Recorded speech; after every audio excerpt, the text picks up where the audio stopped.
So thank you all for coming. Yeah, everybody can hear me, yes. So before I introduce our esteemed panelists today, I'd like to remind you that you have a little card on your table. If you have any questions at the end of their talks, you can text your question, and I will be getting the questions on my phone via WhatsApp. Please remember to just identify yourself, your name, and your affiliation.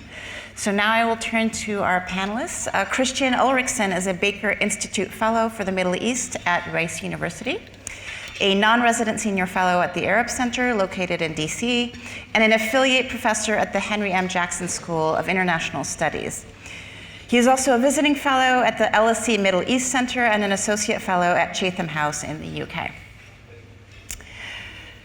May Darwich is an associate professor of international relations of the Middle East at the University of Birmingham in the UK, and she's also the principal investigator of the project Port Infrastructure, International Politics and Everyday Life, which is funded by the Carnegie Corporation in New York. And finally, Vali Nasr is the Majid Hadari Professor of International Affairs and Middle East Studies at Johns Hopkins CIRS, where he was also the former dean. He's also a non-resident senior fellow at the South Asia Center and a member of the U.S. Department of State's Foreign Affairs Policy Board.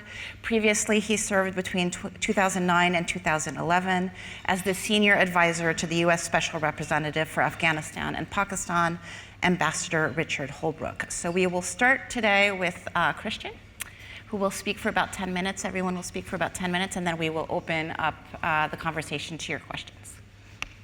Thank you very much, and it's great to be here for this very important event. We're going to speak about some of the regional security consequences and perceptions from the invasion and its aftermath. And in one way, the invasion underscored the vulnerability of states across this part of the world to internal pressure and external shock, and the ways in which they intersect. There have, of course, been 3 interstate wars in the Gulf since 1980, the Iran-Iraq War, the 1991 Gulf War, and 2003. But the fallout from 2003 really indicated a shift from interstate war to conditions of state breakdown, violence within states, and the flows of destabilizing activity which resulted.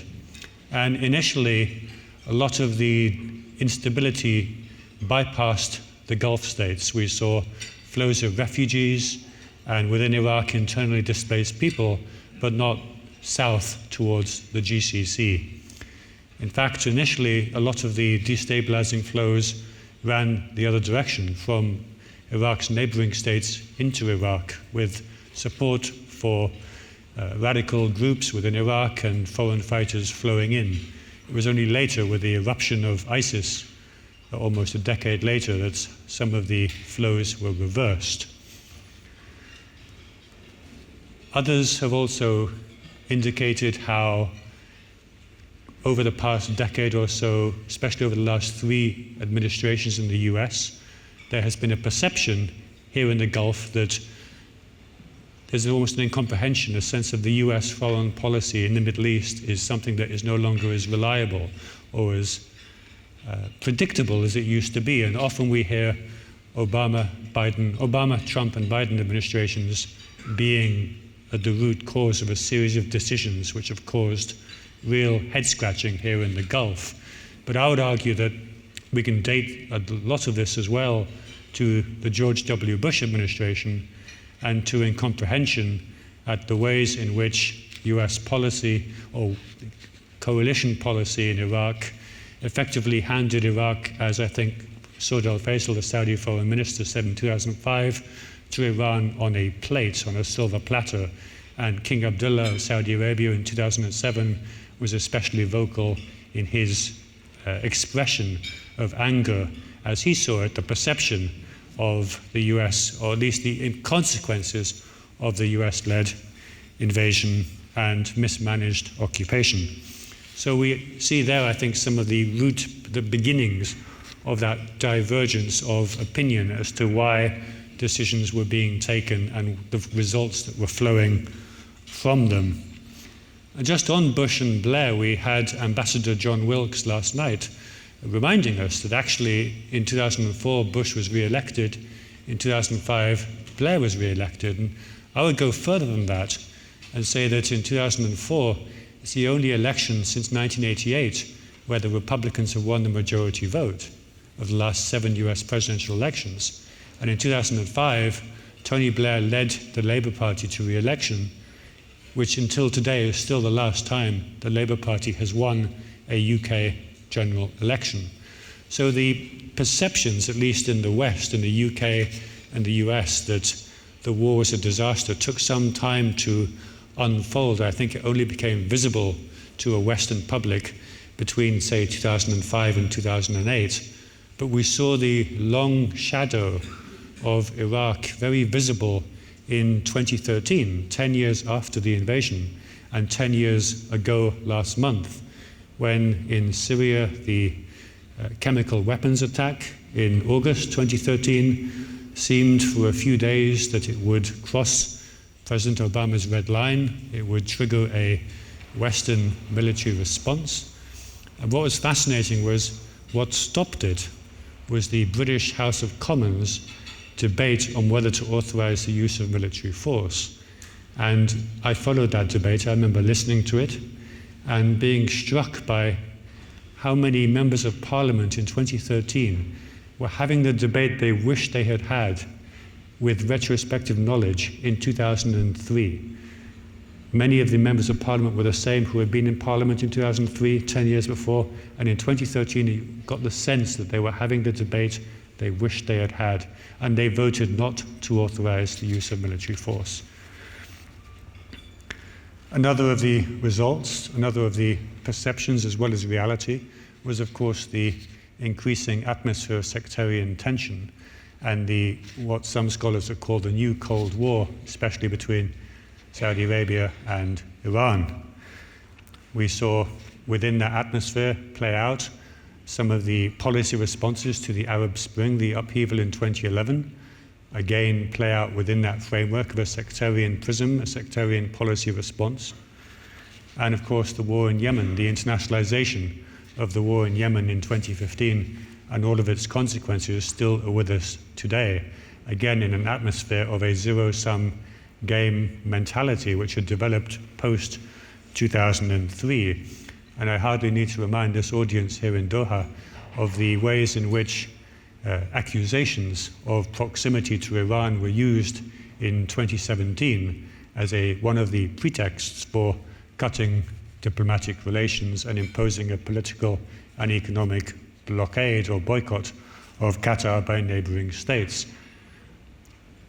Now, things have changed, and I would argue that the 14th of September 2019, 4 years ago yesterday, will in future be seen as a critical turning point, just as 2003 was a hinge in one direction. 2019, the attack on Abqaiq and Khurais in Saudi Arabia and the lack of an overt US policy response really punctured the assertive bubble that had developed in so much of regional states' foreign policy making, especially post-2011. I think the Abqaiq attack, the response or lack of, really slowed and perhaps reversed the sense over 2 decades, more than 2 decades, that the GCC states were being integrated into the US-led military and security umbrella, and that strategic and security interests had converged. And we've seen since 2019 a real move to try to internationalize security and defense relationships, and a real move towards de-escalation in tension in the region. So finally, here we are today in 2023 in a very different strategic and security context and environment. We've had the end of the US so-called forever war in Afghanistan, and I think certainly from a US point of view, the end of the war in Afghanistan, the chaotic withdrawal in 2021, marked the closing of the page of that chapter of US policy which began after 2001 with the war on terror, the invasion of Afghanistan, the invasion of Iraq. I get the sense, especially from following the commemorations of the 20th anniversary this year, that people in the US have sort of moved on, regardless of the horror, the devastation that they have inflicted in Iraq and, of course, in Afghanistan. And the notion that the US marked 20 years of 9/11 with the Taliban once again in control of Afghanistan was powerfully symbolic. We see the drawdown from the abnormally high US troop levels post-2001, perhaps a reversion to the long-term mean. But again, that drawdown has again stirred concern about long-term durability of the US presence. We see a new phase now of Saudi-Iran reconciliation. The China-brokered restoration of relations actually made reference to agreements in 1998 and 2001, agreements that were then derailed by 2003 and everything that flowed from it. So it's almost like we've come full circle back to 1998, 2001, that period. We also see new entrants to regional security: Turkey, China, Israel, of course, with the Abraham Accords. And here we are today, 20 years on, another war of choice being waged, this time by Russia in Ukraine. And that war, above all, I think, has underscored the multipolarity of regional and international responses in ways that are going to make sure that the next decade will be very different from the 2 decades that we've just witnessed. So, thank you.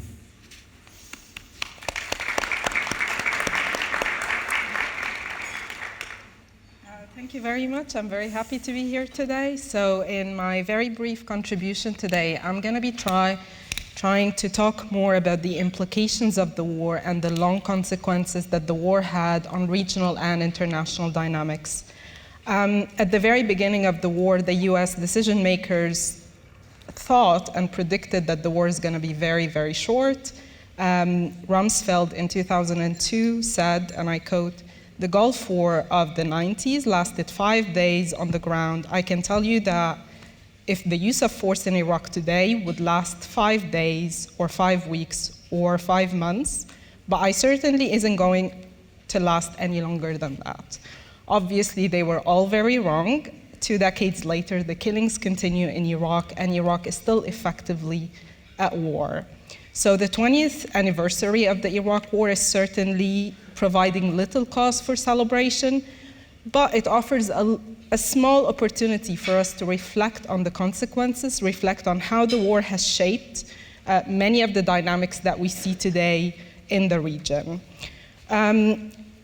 Very important to note that these long-term consequences have been overshadowed by the Arab uprisings and its aftermath, including the wars in Syria, in Libya, in Yemen, and more recently in Sudan, and also the return of authoritarianism in the region.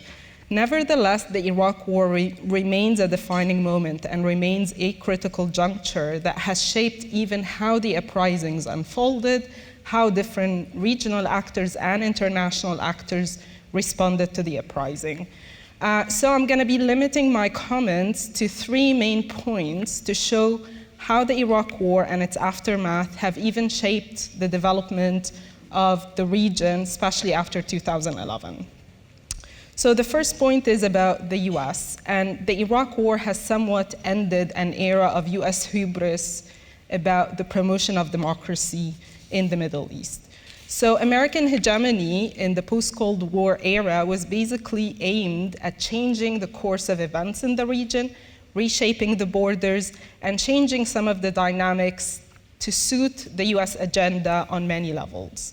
Somehow that failed completely, and also the US plan that were put in 2002 even stopped after Iraq. Initially, there was a plan to continue and change the regime in Syria to Lebanon, eradicate Hezbollah, and change the Middle East into what Condoleezza Rice later on named the New Middle East.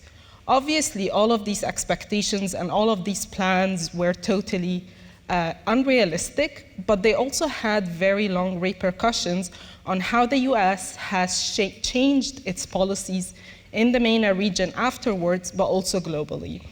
Obviously, these plans created some sort of resistance from Syria, resistance from Iran, resistance from Hezbollah, creating an axis in the region that started somehow making the mission of the US much harder, but also weakening the moderate Arab state or the so-called moderate Arab states of the time on the long term.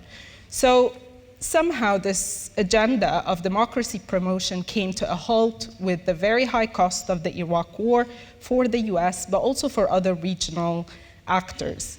When the uprisings broke out in 2011, the US very quickly made a decision to intervene in Libya to also change the course of the uprisings in Libya. Somewhat, the result was not very different to what happened in Iraq, but even more disastrous for the US at the domestic level. Obviously, this was the beginning of what has been called the hegemonic retreat of the US. It became very clear that the US and its policies of direct intervention is not successful. Unsurprisingly for many social scientists, these kind of intervention never succeeded in history. Most international interventions failed to achieve their goals, but decision makers didn't really consult history before making these decisions. Somewhat, it became very clear that the Iraq War had this defining impact on how the US, especially under presidency of Barack Obama, decided to change its decision, change its approach in the Middle East. In 2013, Obama came very close to making a decision to attack the regime of Bashar al-Assad in Syria, and on the last minute, they changed their minds. Obviously, the memory of the Iraq War and the history of failure of intervention in Iraq was very decisive in that decision. The second implication that came from the Iraq War was actually making the region more conflict-prone and unstable. The Iraq War kind of opened the door for the post-Cold War era dynamics to come to the Middle East.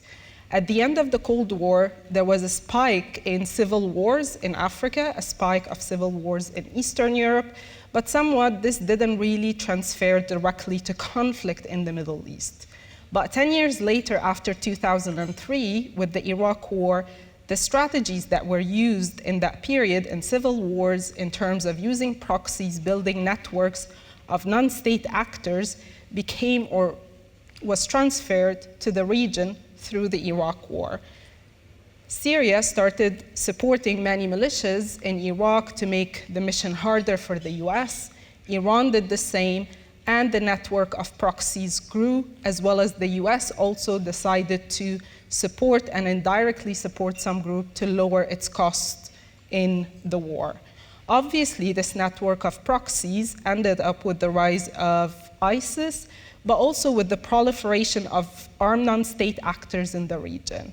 After 2011, when other wars broke out in Syria, in Libya, in Yemen, the proxy strategy was also employed. It became very clear for regional actors that directly intervening can be very costly, but instead they started building their networks of proxies across the region. This has very, very large repercussions on the strong or the weakness, the strength and the weakness of the state in the Middle East, and obviously this has been a long-term consequence for the Iraq War. The third implication that the war has created, it provided an opportunity structure for regional actors. And yesterday, I've heard a lot, many talking about the change in the balance of power, the change in the structure of the region. And even though this is true that the physicality of this balance of power has changed with the decline of Iraq, but also it's not just the balance of power, it's the ideas and the perception of regional actors of what the balance of power is. And in my work, I'm more interested in how these ideas shape perception. The physical reality is not as such important, but how actors perceive this reality is crucial in how they decide to behave and react to certain events.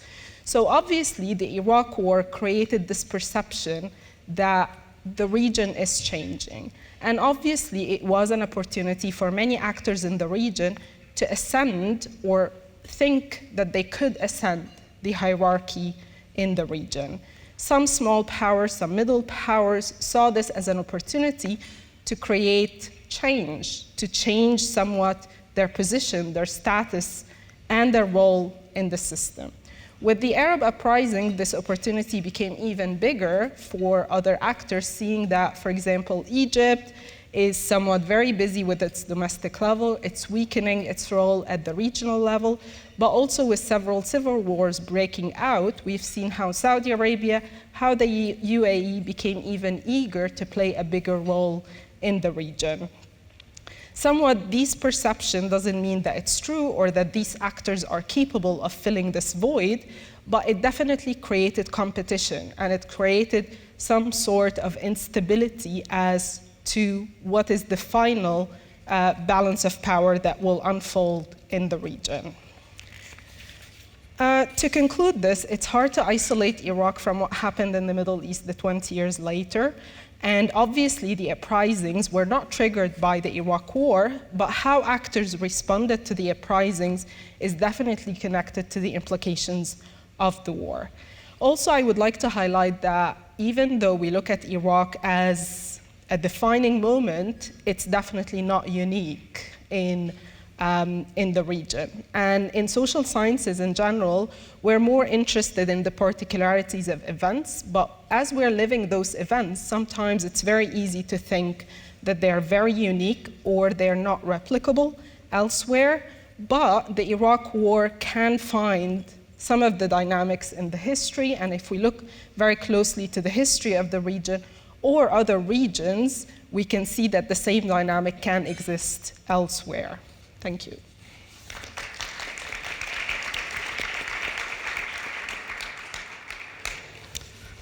Well, thank you very much. Let me begin by thanking Georgetown Doha for inviting us here, and Dean Masri, and also Director of CIRS, Zahra Babar, for putting this conference together. It's really good to be with colleagues and be talking about this important issue, which, as was mentioned last night, is somewhat forgotten back in the United States at multiple levels.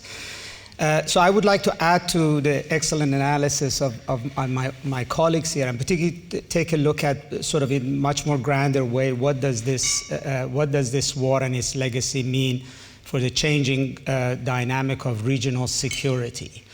The United States arrived at the juncture of the invasion of Iraq at a time when still a great deal of focus of Middle East policy for the United States, or perception of the Middle East, was about the Arab-Israeli issue and the Levant, which was really what Middle East was when I was a graduate student. If you did Middle East, meant you did Arab-Israeli war. So this was an inflection point where attention shifted, or was a realization that the Middle East, the center of gravity of the Middle East in terms of interest of the United States, has really decisively shifted from the Levant and the Arab-Israeli issue now to the Gulf region and to where we are. And this actually has persisted. And this is, in a way, the Iraq War marked, if you would, a sort of a new phase in American foreign policy. Secondly, the United States arrived at a time when there was a perception, at the war, with the perception that there was a successful policy of containment. This had been established in 1979 with the so-called Carter Doctrine, which the United States will defend its vital interests against any outside force with military presence in the region.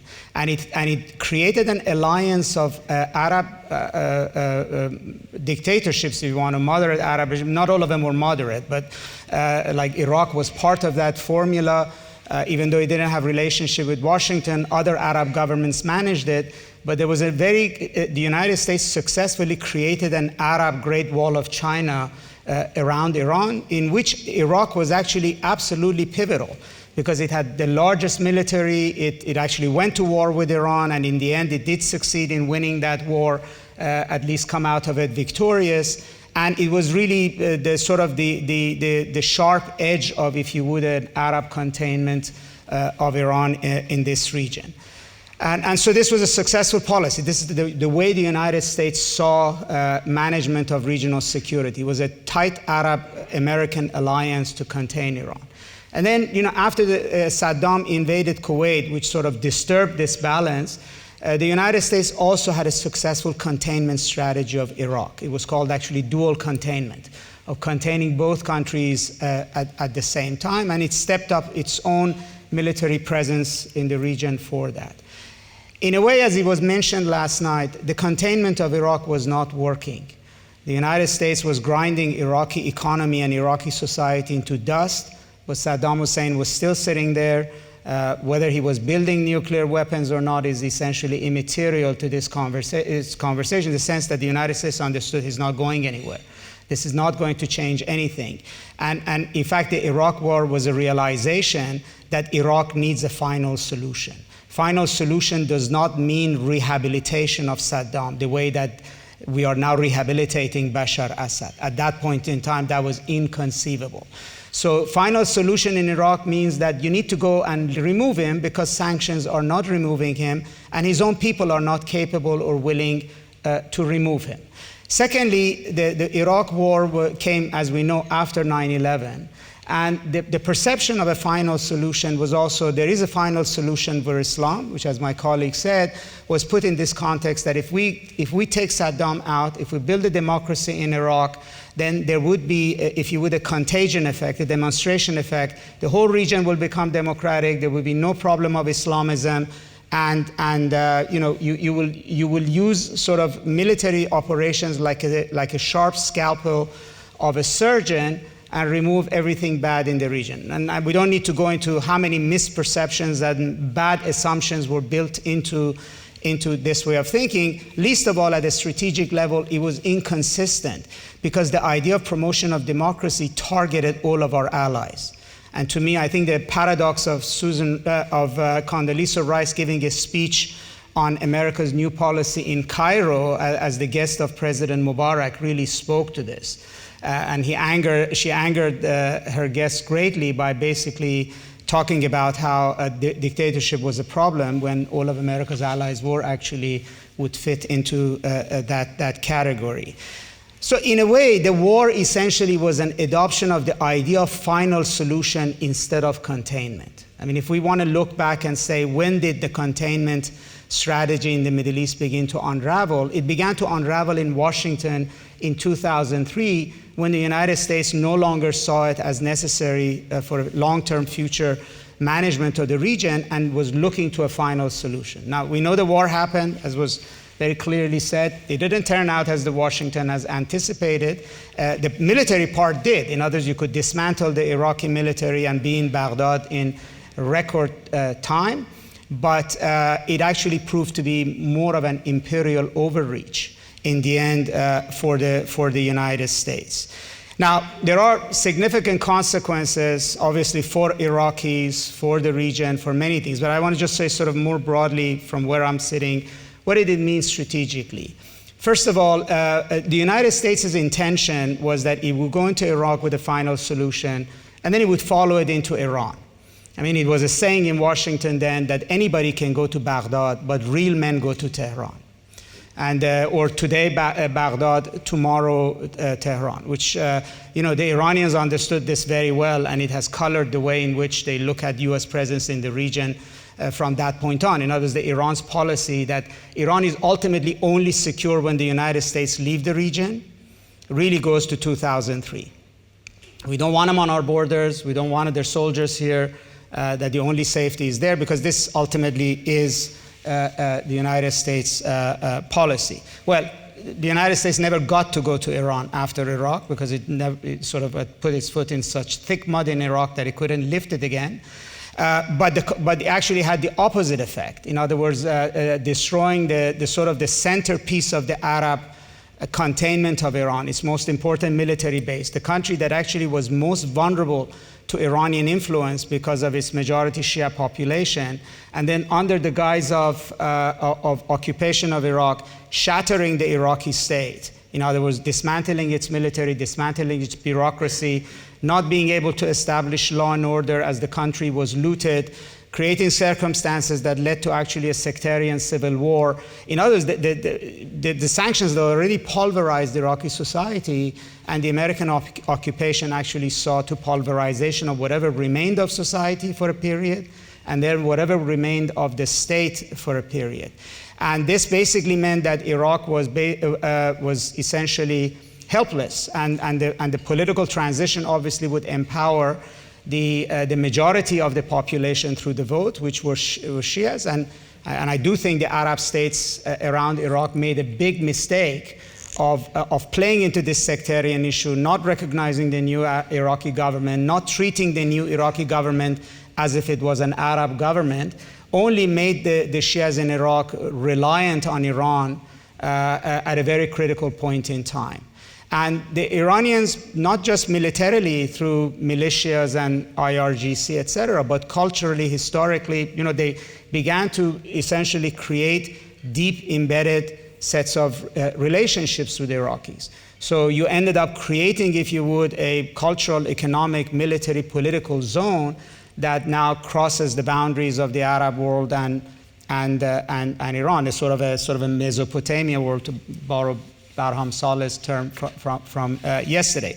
So if Washington was thinking about containment of Iran, it now actually, Iran was deep into the containment zone in the Arab world, and then Syria and Lebanon, etc., would create what King Abdullah of Jordan once talked about as a Shia crescent, and the headache, if you would, of Iran's presence in the Arab world essentially was facilitated by the mistaken idea that Iraq would dismantle Iran rather than the Iraq war will dismantle the Arab alliance against Iran. The second problem was that the Iraq war was no solution to Islamism.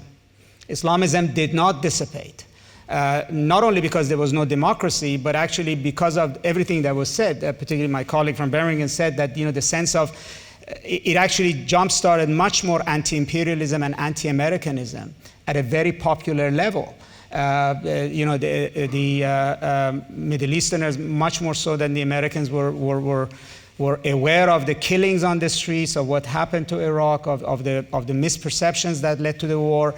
Even the Arab governments, who usually try to contain this kind of anti-Americanism at home, themselves were hugely angry and joined into the criticism.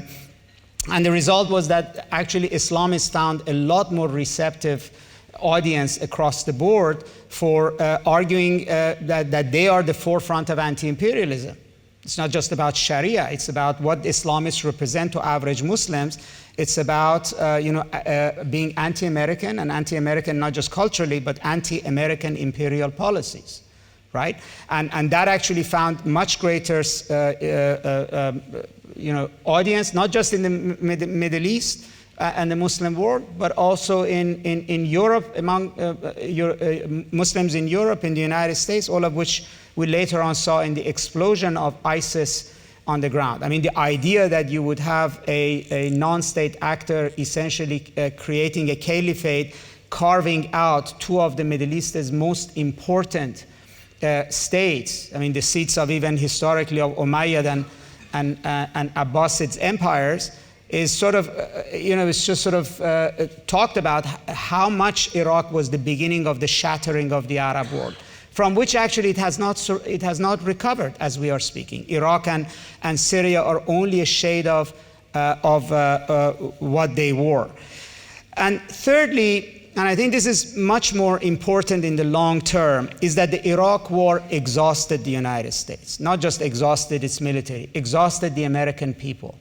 If American presidents have adopted different strategies, if you have now 3 presidents in a row, both Democratic and Republican, are averse to war, is because their ear is to the ground.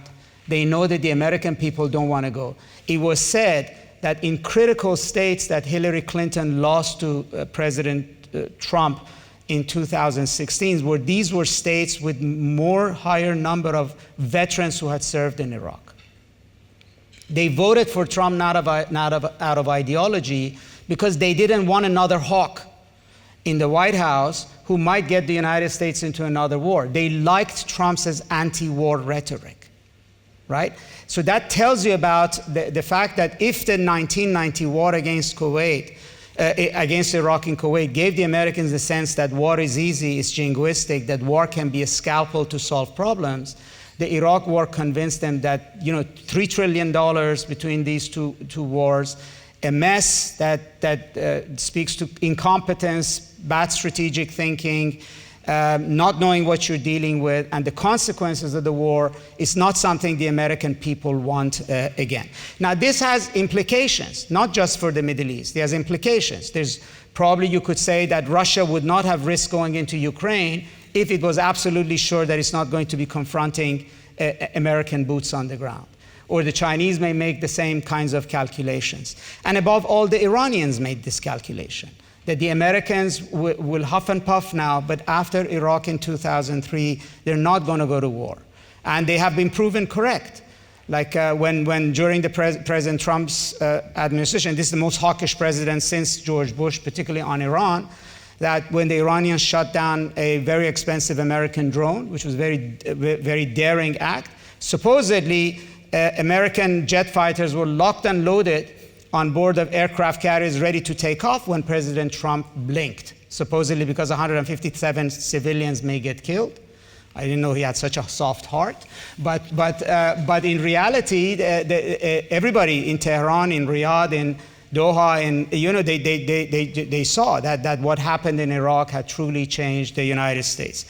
And then that continued. So when in retaliation for the killing of General Soleimani, Iran launched dozens of missiles on the Al-Assad base in Iraq. The United States forces have never been hit with more missiles ever.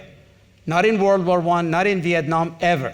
And the United States' answer was nothing. President Trump just said maybe some people got headaches, right? And that basically told you that the Iraq war was such a bitter pill that it's not going to be repeated.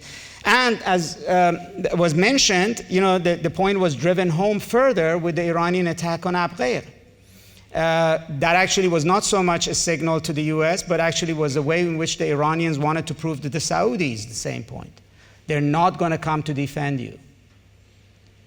And Abu Ghraib actually was essentially the end of the Carter Doctrine. I mean, if you can basically knock off half of Saudi Arabia's oil production for a period of time, threaten global energy supplies, attack vital interests of a critical ally, and the United States won't do anything, then there is no more Carter Doctrine. There is no more US, essentially, presence in the Middle East in that sense.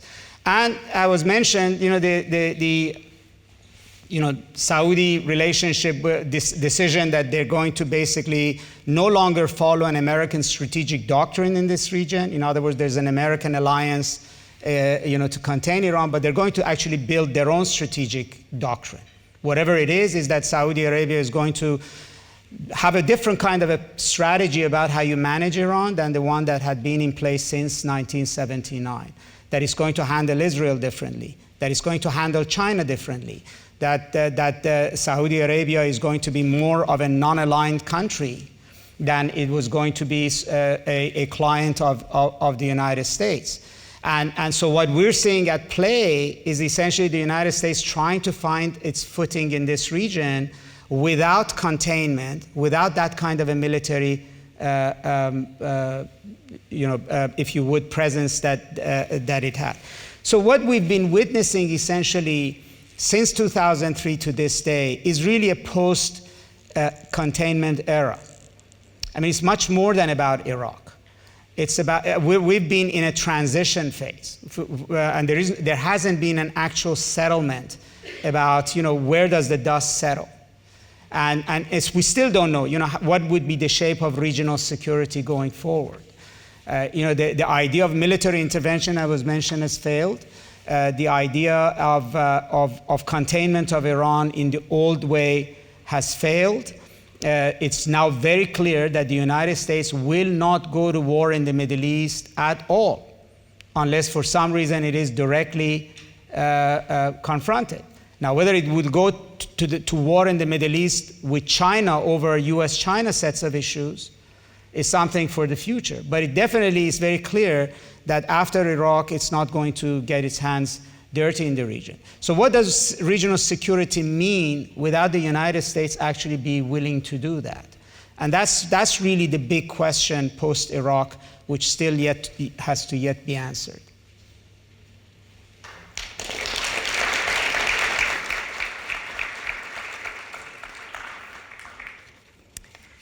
Okay, so we have a series of questions here. We have two, I'm going to start with two anonymous questions.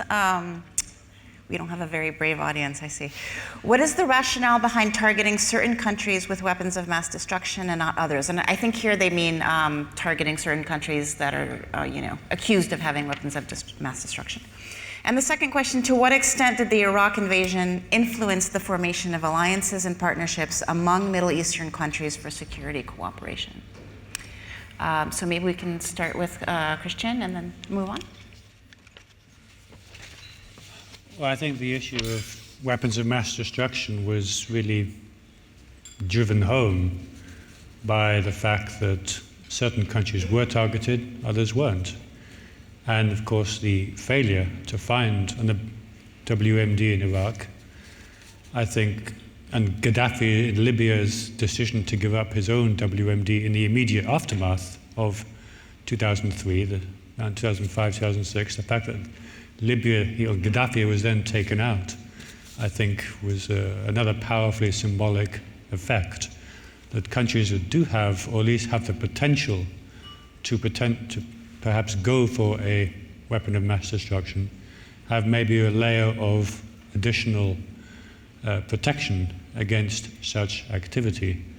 So I think there we see also the legacy of Iraq. And again, also in 2013, it wasn't just Iraq that people were reacting against. It was also the intervention in Libya in 2011 that was perhaps seen as overly hasty in certain capitals, especially ones that began to degenerate in terms of the security situation.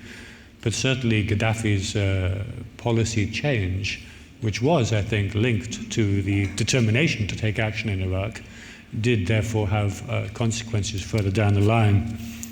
In terms of alliances and partnerships, I think we're seeing now these moves towards a post-American regional security alignment, whatever that may mean.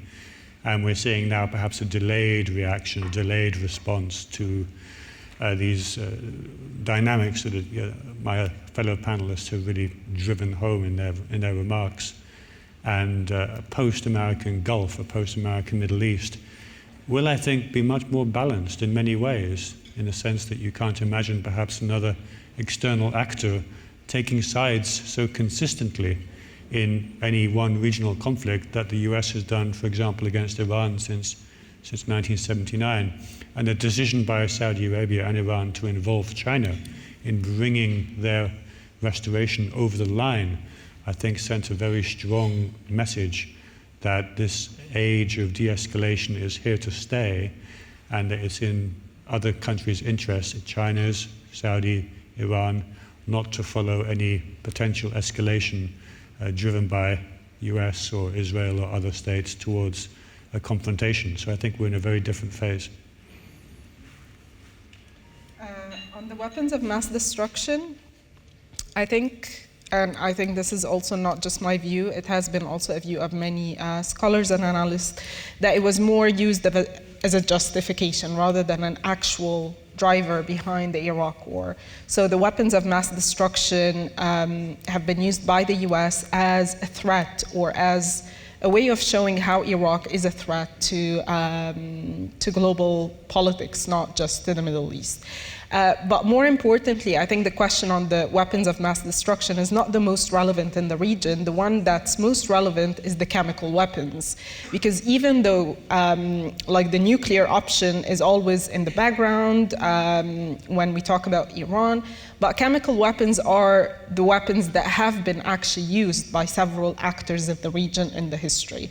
And in Syria, most recently, this has been one of the main causes where Obama was about to intervene in Syria. So I think for a more thorough analysis of how international actors are looking at weapons of mass destruction, I think the focus on the use of chemical weapons in the region could give us more insight and a more holistic pattern on what is actually triggering a reaction or not a reaction in the region. In terms of alliances, I think one of the major consequences of the Iraq War has been the polarization in the region. Initially, the decade after the war, we've seen the region divided between the resistance, or the so-called resistance axis between Iran, Syria, Hezbollah, Hamas, and on the other side, there was Egypt, Saudi Arabia, and Jordan. And obviously, this kind of divide has become even more complicated after 2011, because it's not just about these two, it's also about the UAE, it's also about Saudi Arabia having different plans, having different ambitions in the region. Definitely, the signal that the US is no longer interested in intervening directly made other partners seem more reliable, or somewhat could be involved with regional actors. Russia, for example, found a door through which to come back to the Middle East after the Cold War, even though the first decade after the Cold War, Russia had absolutely no influence whatsoever in regional politics, but somewhat Russia is now finding back a door through the Syria conflict, but also through supporting other and opening the channels of conversation with other actors in the region, like Saudi Arabia, like Egypt. It became very clear when Russia invaded Ukraine, most of the reaction of many Arab governments didn't really condemn Russia, as opposed to the European overwhelming position against Russia. And that in itself is telling about how Russia as well is becoming more of a partner for some Arab states and for Iran as well. So in a way, regional actors started looking beyond the US to rely on other actors in the region, which even created more polarization. And in the end, one of the main consequences is that our non-state actors became partners. It started with them being proxies, but they actually became reliable partners for some countries. Syria depended on Hezbollah more than Hezbollah depended on Syria at times. So this partnership is also a very reliable alliance that we can look at as an example of the consequences. And finally, the multipolarity in the region is one of the major implications that we can look at. Even those alliances have been changing, shifting.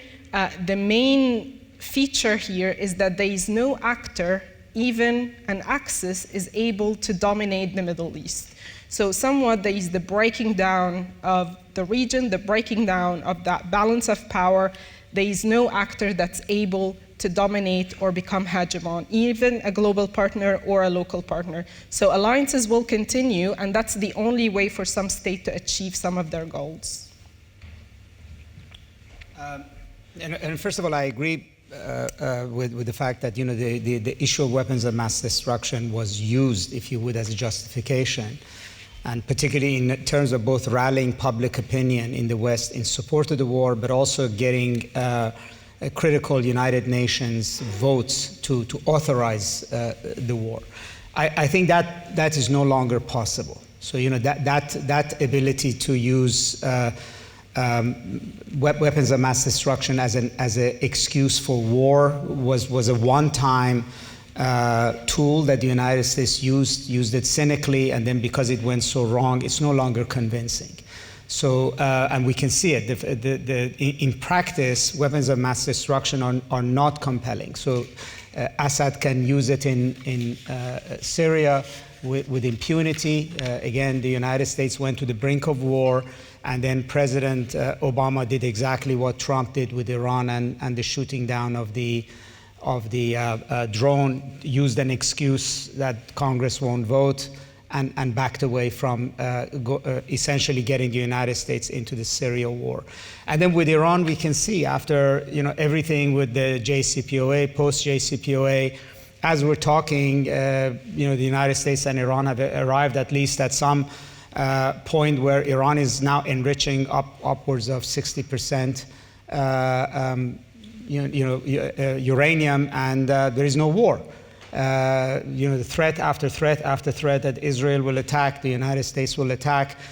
All options are on the table. All options are on the table, but they will not be exercised. I mean, that's basically where it is. So that no longer, I think, is playing in that way. And if I were to look into the future, I think Iran at best will be at the current level that it is, but more likely it will actually continue to sort of get to a threshold state. And in fact, the only reason it may not would be out of consideration for its relations with its neighbor rather than the United States. Just to add to, again, excellent points that were made on regional security. I mean, I think, this is an era that the whole thing is up for debate. And I mean, first of all, one issue is that what is regional security in the Middle East?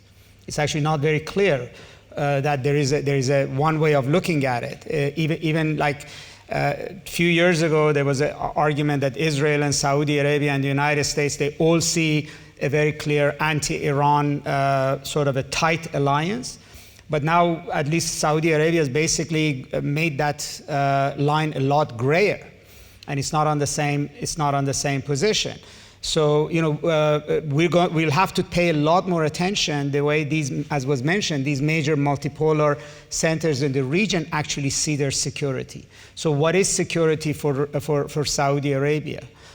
What is security for Iran? What is security for Turkey, for each of these countries? It's not as clear-cut, number one. And so I think it's a very interesting time to pay attention to the region more than to Washington. And also it's also time for the region to get engaged a lot more in dialogue among themselves at various levels, think tanks, intellectuals, universities, to help define sort of what might be common ground for it is. If we're going to get to where Barham Saleh said, where Europe got to, in other words, to try to understand a common security on the continent, this has to start at an intellectual, academic level, and this is the time for it. And thirdly, I would say it's the first time where the region is not recipient of a Washington vision. Right? I mean, you clearly see it in Saudi Arabia. They just don't buy into the fact that we're going to come here and tell you who your enemy is and how this is going to play out. Right? They basically have their own theory. And in fact, Washington, from where I sit, is very clearly doesn't understand and doesn't know and continuously has to second guess. They go there, they think they have an agreement on oil, they come back and they see that Saudis actually may have a more common ground with Russia than they do with Washington, or UAE does not want to play ball on Ukraine the way that Washington wants, right? So, I mean, these are very important. It's not just to say that they are snobbing Washington. This is actually the wrong way to think of it. The right way to think of it is that these countries actually have a very clear sense of what's their national interest, and they are pursuing it, and they're not recipient of Washington's thinking. And lastly, I would say, and this is something that, where I sit in Washington, I see it's very gradually dawning on Americans, is that, in many ways, the United States is outsider to some of these relationships. So Iran has a tight relationship with China and Russia. The Saudis have a tight relationship with China and a very good relationship with Russia, if not that tight. And there's a lot more, if you want to say, Venn diagrams in the region that are overlapping. And it's no longer as clear that these countries are clearly aligned against one another in the way they were before. In other words, Iranian-Saudi dynamic in both capitals involves a Chinese and a Russian dimension. And there are conversations that happen which we don't know at all between Riyadh and Beijing, between Riyadh and Tehran. I mean, we saw the role that Xi Jinping played didn't fall completely out of the sky.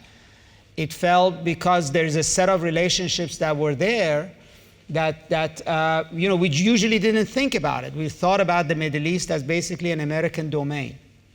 It's for America to think what security is there, what it wants to do, and it's going to define it for the region. And so, in a way, the Middle East is probably the most multipolar area of the world. Much more so, I would say, than Africa or any other area of the developing world. And I think that's, at least academically, to me, that's fascinating. Because, aside from what it means practically, it's a completely new game, if you will. Okay, so let me take my role here as the chair to ask a personal follow-up question. We know that, as you mentioned, the justification of weapons of mass destruction, but we also saw the justification, as some of you also discussed, of course, America spreading its freedom to the rest of the world. As an historian of the United States, of course, I discuss this with my students, this kind of way in which the United States has used the myth of American exceptionalism to try to spread its values going back over 100 years. In what way is that myth completely destroyed now after the war in Iraq? Will that ever be another form of soft power for the United States? Well, I think as we're standing, there is more than just the war in Iraq. I think the war in Iraq included a great deal of cynicism in it that probably made it inviable in this region, if you would. First of all, the idea that you're going to pursue democracy through the barrel of a gun, it was problematic. The fact that the United States could not construct the fundamental institutions on the basis of which democracy has to function, namely a functioning state, was problematic. Secondly, that the region, actually, people in the region who were supposed to be the audience for the American policy did not buy into it, and in fact rejected it. And then when there was a moment, if you were to say that the people in the region rose up, if you would, in demand for dignity, etc., for Arab Spring, the United States was a no-show, right? It didn't, as was mentioned, get involved in Syria. In Libya, it was only lead from behind, as they said. We support European air campaign and no more. So it became much like the weapons of mass destruction. It was seen as a cynical argument for going into Iraq and no more.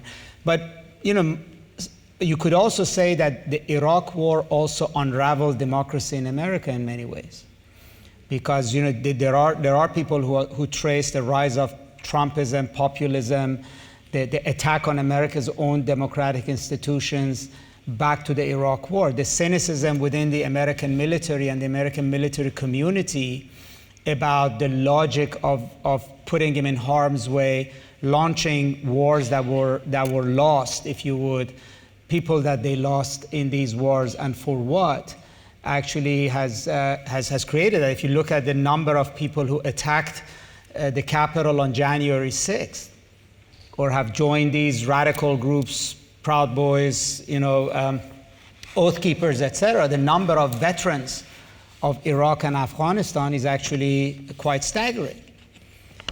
Which says that, yes, there is not a question of accountability. We had yesterday, is not the same way. If you're going to put somebody in front of a Nuremberg trial, that didn't happen. But it's not like the United States got away scot-free from this. There was a blowback that wasn't recognized. And now that you look back at it 20 years, you could see that it actually did a tremendous amount of damage. And so I don't think it flies anymore. I mean, it just reminds me of the first meeting that the Biden administration had with the Chinese in Alaska, and as soon as they started talking about human rights in China, the Chinese foreign minister said, "Don't talk to us about democracy. Your own people no longer believe in it." Right? And so I think it's going to take some time before the United States can exert that kind of authority again, if ever. Well, thank you very much for the question. I think this idea of America spreading its values, it's not very particular to the US. Every hegemon, every imperialist power throughout history had this idea as well of spreading its model and believing that its model is more superior than other models in other regions. And obviously, the kind of values that many of the Americans believed in, or Europeans, or the West, it never flew in the Arab world, even before the Iraq War. Arabs never believed that America was coming to the Middle East to bring freedom and democracy. And that's where all the conspiracy theories found like a very fertile ground in the region, because there was never a belief that the US is just here to spread its values. So that was never perceived by the people as a genuine sort of mission. But more importantly, this exactly kind of spreading of model led to the anti-Americanism that came the 2 decades later, and that was the kind of normal reaction to someone spreading certain ideas, and there is a counter resistance to those ideas. And again, there is nothing unique about this. Anyone would try to spread certain ideas, there will be a counter movement. And obviously, different actors in the region had that sort of resistance in different form. Some in Islamism, some in not believing in anything. But overall, this kind of mission was never perceived by people in the region as a genuine one. But after the failure of the Iraq War and after the Arab uprising, it became even more dismissed by the people. And looking now at the Arab uprisings, I mean, if we remember the main slogan, عيش حرية عدالة اجتماعية, the first thing that people were asking for was the bread, which is the economic reforms, which people wanted a better life.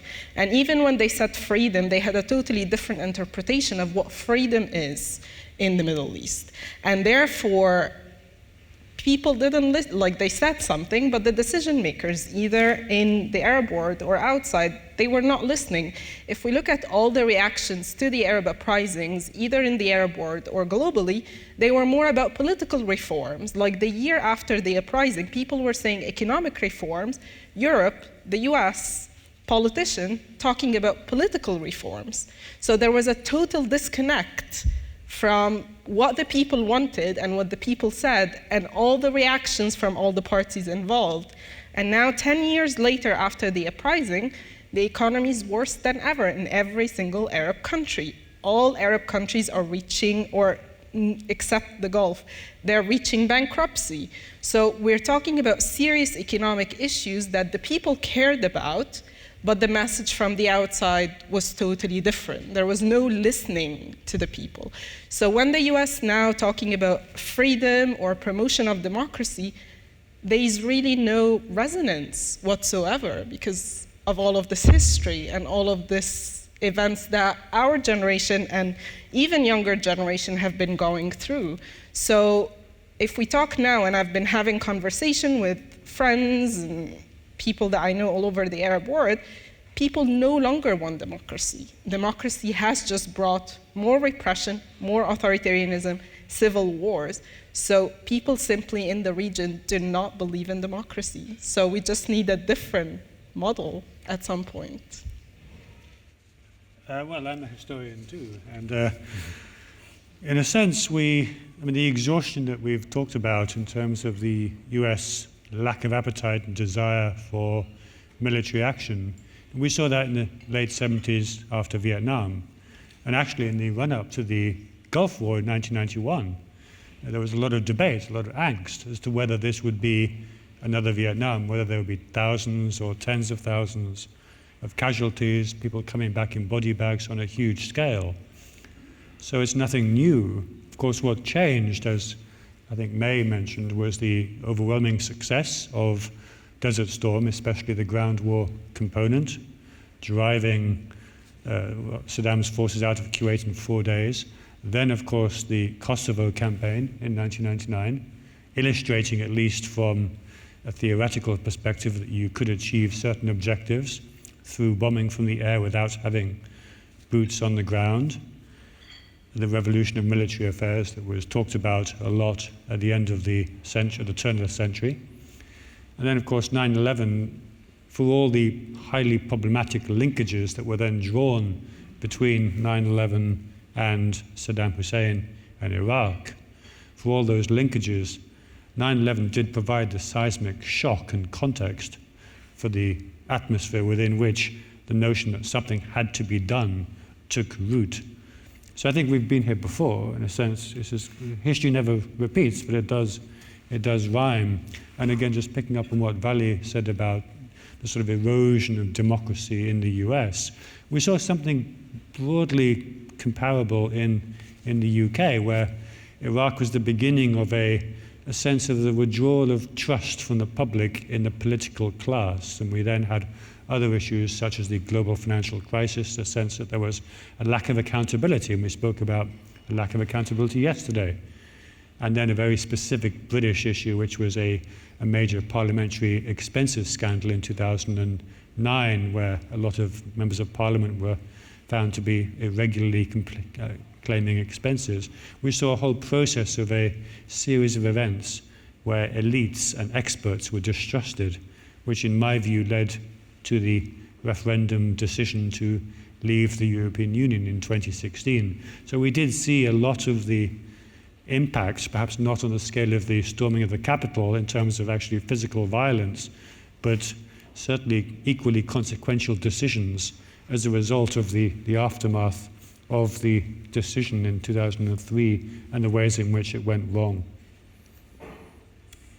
Okay, another anonymous question from the audience. Dr. Vali Nasr mentioned that the US role is diminishing in regional security due to various reasons, but do you think that the region will be safer or better with an unknown player like China entering? Well, I think it depends on different countries' national interest. I mean, you know, the point is that obviously the United States is not willing to provide security for many countries. I think you made the point that, you know, there's increasingly skepticism about, you know, U.S.'s support for countries in the region. Just because the U.S. has troops in the region, just because it has bases, if it's not willing to use them when après happens, if it's not willing to use them in different occasions, it does not provide security at all. So there has to, there has to be a different sort of way in which the region gets the security it wants, and I think that's the interesting point. The way we used to think in a default way that the United States is here, it will provide security, is no longer a given, and therefore the region has to figure out new ways to achieve that security.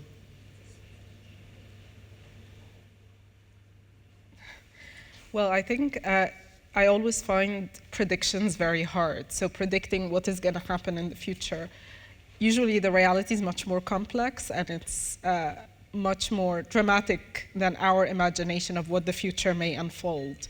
But obviously the fact that definitely China, until now, China has some interest in the region, but it has been very much limited to economic projects, until recently when they mediated this kind of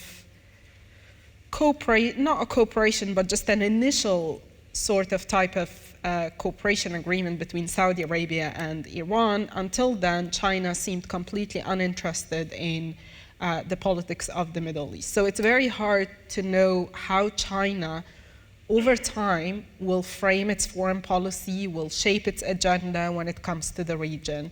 But for, let's say, the next few years, again, the Middle East, or for the very first time in a very long time, external actors are uninterested in shaping the Middle East. And that in itself is providing some sort of a natural environment for regional actors to compete and to rise naturally in what could be a balance of power in the future, or rather a balance of weakness, and we see it at the moment.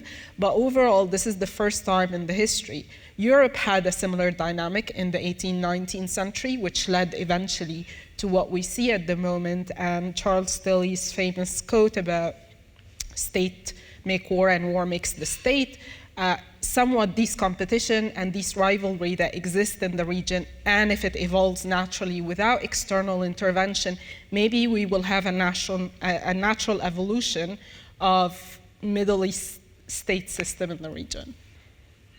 Yeah, I think it's probably going to be something that unfolds over the long term in terms of how China perceives its interests in the region and how they align or don't align with other perceptions as well. But what we have seen, and I just think that 2019 in Abqaiq changed everything, and what we saw, especially after the killing of Qasem Soleimani in January 2020, we saw the Saudis sending Khalid bin Salman to Washington to make the case in person for de-escalation. We saw the UAE come out with very strong statements that now is not the time for another war in the Gulf. We saw the Saudis and the UAE make separate, which I think is also interesting in itself. They didn't coordinate, but they made their own separate outreach to Iran, directly in the UAE case, indirectly through intermediaries in the Chinese, in the Saudi case, culminating in China, the Chinese approach. And we've seen just really this whole strategic context and environment shift And we saw that in March this year when there was a series of coordinated, and I would say strategic leaks to US media that seemed to suggest the price the Saudis would demand for normalization with Israel, which has now become, it seems, the sort of main singular Biden administration objective in terms of Middle East policy for this remainder of this term. But the very following day, we actually did see Saudi normalization, but not with Israel, but with Iran, and using China as a conduit to not only deliver, but underwrite that normalization. And I think that really sends a powerful message that, especially for the next few years, and especially for Saudi Arabia and for Mohammed bin Salman, it's all about de-risking his neighborhood so that he can focus resolutely on Vision 2030, on delivering the giga projects, which were going to be much more difficult if you had the threat of Iranian or of Houthi missiles and drones slamming into the areas where he was trying to attract international tourism. Of course, the image for the Saudis that they want to avoid was the image in 2022, in March 2022, when we had the Formula One Grand Prix taking place in Jeddah, in the backdrop of black smoke billowing from a fuel depot that had been hit the day before by a Houthi missile. And so this is all about de-risking. It's about focusing on economic growth, on economic interests, and China, of course, is a very key part of that. And so I think that's at least where we are for the next few years. Okay, I'm going to adapt a question from Zarka in the audience, because you've addressed some of that. So some of you have discussed the impact on American democracy of the war in Iraq. To what extent has the US public perception about the Iraqi invasion shifted with regards to its understanding of war crimes? And I assume she means American war crimes, and the disastrous consequences, right? So are we seeing the American public more aware of what the United States did in Iraq? I mean, the simple answer is no, because it's not a big part of the media debate. But I would say usually, I don't know of any historical cases when a country essentially looks at war crimes in its own country. It's usually, you do these things to people you defeat. I don't know of any historical cases that a country has actually, created a Nuremberg trial for its own people. So that is not sort of something that domestically in the U.S. would fly. So who is actually going to hold people? Can I interrupt? Sure. Yes, of course, not an actual criminal, although we could hope that that would happen. We can understand that's not realistic. But of course, if we see after Vietnam, right, Americans did come and challenge themselves and what they had done there. So why not in the United States for Iraq? Well, there is. I mean, in the sense of criticizing the war in varieties of ways, yes, there is. But particularly on the issue of holding people accountable for killings, for deaths, for that, that's not there. It's just not. It's not just part of the. It's just not part of the public debate. You're not going to get to what happened in Vietnam unless you have a public debate about this, unless there's actual numbers. There's a set of issues there. Ironically, as I said, it is within actually the veteran community, much more than in the general public, because they actually saw it firsthand and they understood it much better. But for this, even during Vietnam, there was a segment of American politicians who picked up that cause. I mean, there were hearings in senates, et cetera, about the conduct of the war.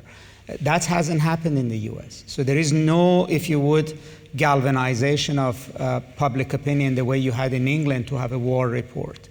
So the short answer is no, it hasn't happened. Yeah, I would just only add to that somewhat the US public is much more focused on domestic, and somewhat as Middle East experts and scholars, we're more interested in the US foreign policy. But looking even like at the elections in the US, the foreign policy is not one of the major deciders for how people vote. And that in itself can give you a bit of an idea about whether this debate is even important at the domestic level or not. But I would also agree that it's all about the soldiers and it's all about the losses of US lives that has been caused by the war, but there is no discussion about, okay, the Iraq was destroyed, Iraqi people suffered, or people in the region suffered. I don't think this has been, at least I haven't come across any of that. Yeah, nothing to add. Favorite topic of Hollywood film. Okay, so I know, May, that you don't like to talk about the future, but we have another anonymous question. Where could Iraq, and I think this probably is our last question, where could Iraq stand on a global stage in 20 years? Well, I think in 20 years from now, Iraq will have 2 generations of individuals, people that grew up post-Saddam. I think already we're seeing a generation, and we saw this with the protest movement in 2019 and afterwards, a generation coming of age who do not want to do politics the old ways, who see no point of continuity with a system they don't recognize, the system that was really brought into being after 2003, still less with the system that preceded 2003. So if Iraq can regain its status as a major pillar within a wider regional order, I think that will be something that will obviously be welcome. I think it could certainly be a huge undertaking, but I also believe that the people in Iraq, who the longer we go away from 2003 and its consequences, I think they will demand change, and the extent to which that change will be resisted, I think, will determine a lot of how the political future develops. Well, thank you for the question. The main reason I don't really like to talk about predictions on the future because I'm not very optimistic. I heard lots of optimistic remarks yesterday about the future of Iraq, the future of the region. I'm very pessimistic, unfortunately. So in the next 20 years, I don't really see things improving. I see more crises, economic crises, more climate change crises, and I also see more emboldened regional actors to pursue risky policies. So looking, for example, at the UAE, one of the main strategies that they have developed after 2011 was more supporting secessionist movements in the region as a way of finding influence in some areas. This will have long-term consequences on some of the conflicts in the region. So in that sense, they're opening doors that might have long-term implications, and most of the policies that I've seen from decision makers in the region, that they're very short-sighted, and that worries me a lot. So looking at 20 years, I'm not very optimistic, unfortunately. I have to share that view. I'm not terribly optimistic either, and I think one of the tragedies about the sort of the security environment that the Middle East had found itself in the past 20 years is that for governments, for people, they took their eyes off of what are some fundamental economic changes and that they needed to do. And therefore, this region is actually behind the curve from many other areas of the world in terms of addressing those issues. And then when you look at indicators, particularly in Iraq, nothing is positive. The population's growing, the government's corrupt, the institutions are weak. The right investments in society are not made, and then also on top of it, you now have serious climate issues that are adding with water shortages, with heat, etc. And you don't see, despite a lot of talking, you really don't see any sort of positive impulse to actually how are you going to change the fundamental dynamic in these societies. And it's not just Iraq. You could say the same thing about a whole host of countries around this region, other than where there is a surfeit of, if you would, petrodollars, and the social economic indicators in the region are not good. And so I just don't see an easy path to somewhere better for the region. So I gave away my final question, and we actually still have 15 minutes left. So let me go back to some of the questions from the audience. John, one of our students from GUQ, what could the lessons of the Iraq War tell us of U.S. counterterrorism, that toppling dictatorships leads to power vacuums becoming havens for terrorists, for example? Well, I would say at the very beginning, the war fighting part was very easy and successful, as was mentioned. It was what happened after you arrived successfully in Baghdad that became an issue. And so it's really about reconstruction. And then, yes, the United States may have thought that by 2006, it was able to find a way to make peace with the Sunni insurgency and then to be able to contain the situation, negotiate some kind of a political settlement to get out. But then that model was not replicable in Afghanistan. And in a way, I think the main lesson is just not to get involved. I think there was no satisfactory solution. I mean, to getting out of Iraq. And then, the idea that you could build a local military that could take over from you, it didn't work in Iraq and it didn't work in Afghanistan either. And so I don't think there are any good lessons here for the United States to take away. That this was really a war in which there was anything successful that came out of it. Even the counterinsurgency that General Petraeus prided himself on died in Afghanistan. It didn't succeed. In a way, I would say Iraq is also a sort of a important turning point for U.S. military thinking as well. Yeah, I think in a way the breaking down of states that we've seen in the region have followed more or less the same scenarios. So vacuum of power, relying on militias, and then these militias turn against their initial sponsors, and there's a devolution of violence. We have crisis of migration, we have economic problems, and it's kind of the same story over and over again. So this idea of learning, somehow it didn't happen. We've seen it first in Afghanistan, second in Iraq, we've seen it in Syria, we've seen it in Yemen, we've seen it in Libya. Now in Sudan even, there's actually no learning curve whatsoever, but it is kind of expected. If you break down the institutions in any state, it's expected that groups will take arms for security, but also for resources, controlling resources. And again, there's nothing peculiar about the Middle East in this regard. Any state in any other region that's breaking down will have to go through the same process. But the question then becomes, and I think that hasn't been talked about enough, if this is happening, who keeps the arms flow to these groups? And again, we're going to go back to the same problem again, that even though the US is not really interested in acting or willing, but they remain a main supplier of arms in the region, along with the EU, and that is a huge problem. So even though they're not really fighting, but they are keeping the conditions of the war alive. And that is a big problem, and we're living with the consequences of these kind of choices. And more importantly, at some point, these groups that being supplied with arms, they will start attacking their sponsors, and it happened before. So it's the same story over and over again. So the question is, what do we do about that? Well, I mean, it seems like what you're saying is that people should really be listening to historians quite a bit more, right? You said that. Speaking of which. I completely agree with you on that. But I think part of the policy conundrum and part of the general sense of people now in the US and the UK just not knowing what to do, in a sense, is that we've seen these vacuums in Iraq where we intervened full scale.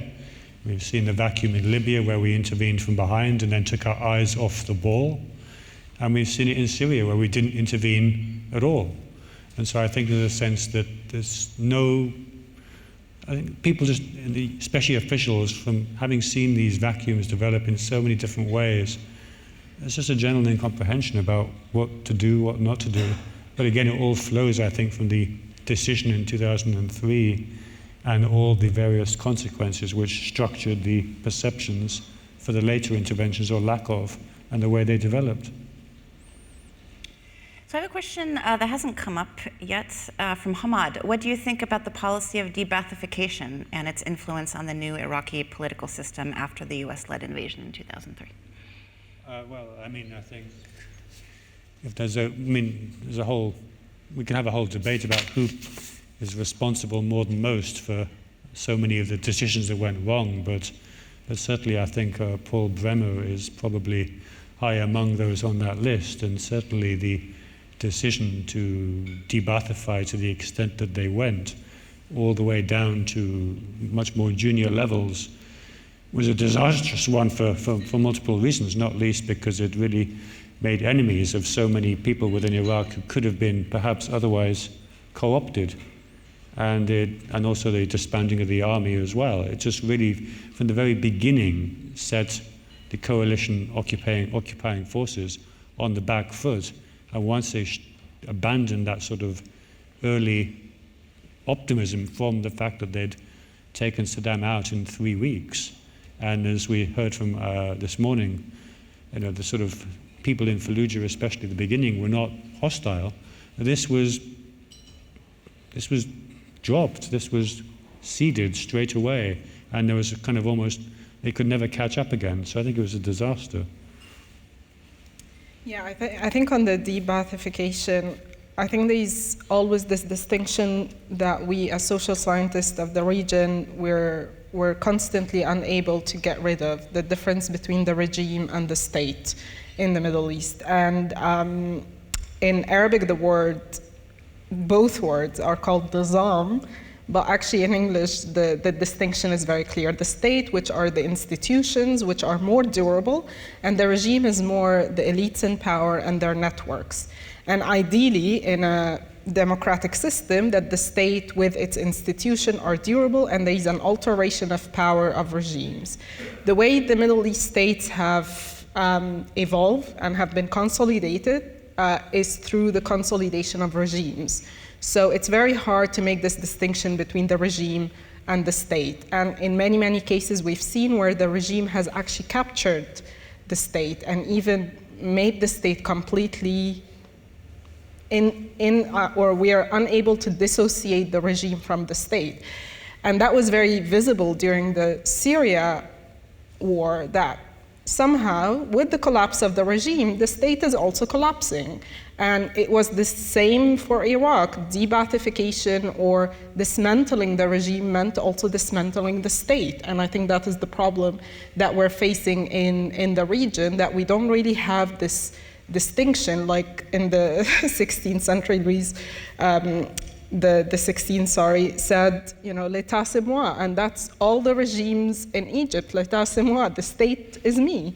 And I think that is the problem, and unless we're somehow seeing a path where the institutions are more or less distinct from the regimes and the elite in power, we're always risking that dismantling a regime, removing an elite, will be destroying the state itself.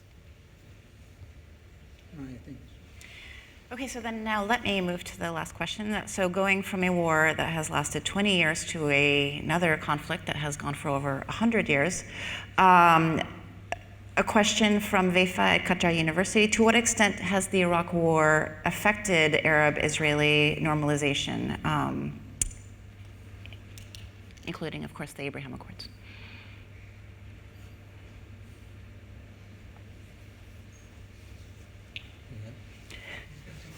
Well, I think as Vali said, it kind of hastened the shift in gravity in the Middle East towards the Gulf. Certainly what we've seen with the Abraham Accords is that for some countries in the region that have normalized, with Israel more recently, the Israeli-Palestinian dispute, as they see it, is no longer the main fissure within Middle East politics or geopolitics. We certainly saw with the impact of the war in Iraq and the sort of empowerment of Iran, as was seen in Arab capitals, we saw a sense in UAE and Saudi Arabia, in Israel, that they were drawing closer on certain issues geopolitically, vis-a-vis Iran, vis-a-vis non-state actors, Islamist groups, that these points of convergence were greater than some of the issues that had historically kept them divided. And then, of course, we had the JCPOA, the secret negotiations in Oman, which in 2012, 2013, and the fact that then the Gulf states and Israel were both excluded from the subsequent JCPOA process. And we saw a sense that that convergence of interest was there, and that on the big picture issues of the 21st century rather than the 20th century, there was that space to think about a new criteria of relationships with states like Israel. So I think, although there wasn't maybe a direct link, it was certainly the impact of the consequences of the invasion and the ways it changed the geopolitics of the Middle East created that space within which normalization could take place in the way it did.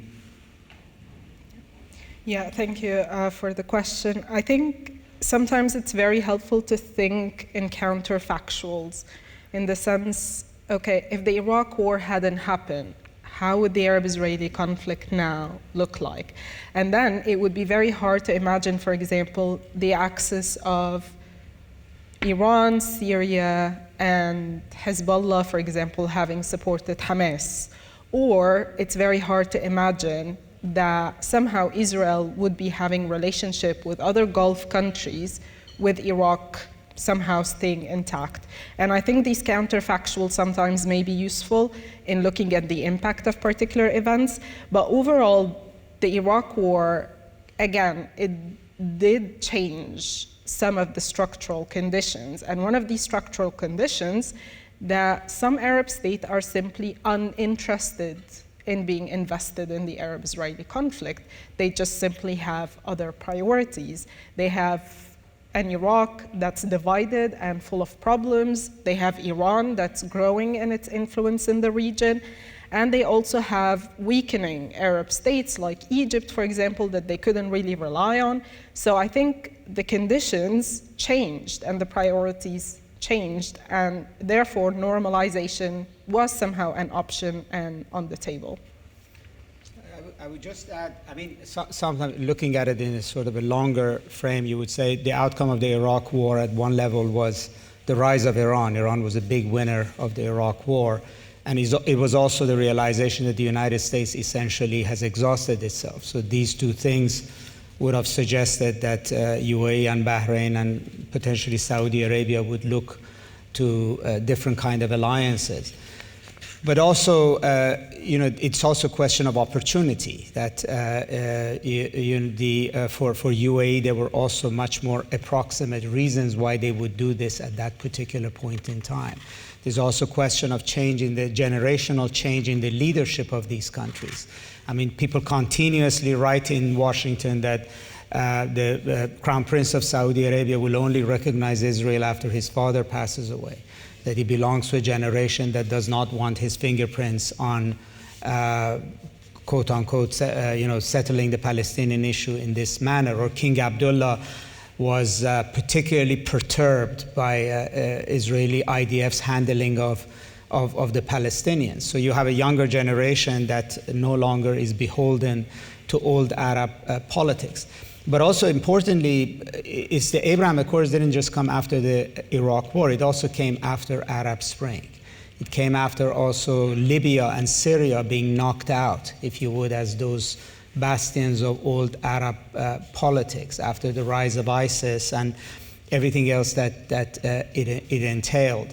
So and also the fact that I think there was a calculation, even though they have very small populations by UAE and Bahrain, that a normalization with Israel will not have an effect on the Arab street, their own street or on Arab street.